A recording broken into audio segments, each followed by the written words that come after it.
म्हणतात मग जरांगे ज्यात न्यायगणना होईपर्यंत थांबायला तयार नाही, तर ती पण एक बाजू आहे सगळं.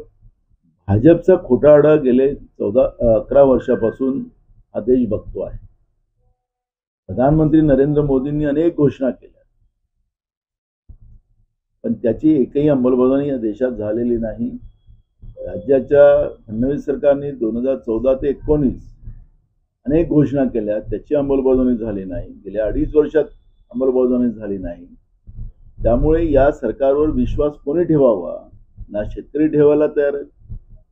आपण पाहिलं असेल की परवा अहिल्यानगरचे नेवासा तालुक्यातील एका शेतकऱ्यांनी लाईव्ह आपली आत्महत्या शेतकऱ्यांनी केली आणि फडणवीस सरकारला त्यांनी जबाबदार पकडलं. मला तर खरं तर या सरकारवरच आता आत्महत्येच्या पहिले कोणी कोणाचं नाव घेत असेल तर कायदाच आहे, त्यांच्यावर गुन्हा दाखल झाला पाहिजे. या सरकारवर गुन्हा दाखल झाला पाहिजे. आणि बेशरम सरकार आहे, याला गेल्याच्या कात्रीपेक्षा जाळ झालेले सरकार आहे. या सरकारला जनतेशी घेणे देणं नाही आणि म्हणून आज महाराष्ट्रामध्ये ही परिस्थिती निर्माण झाली.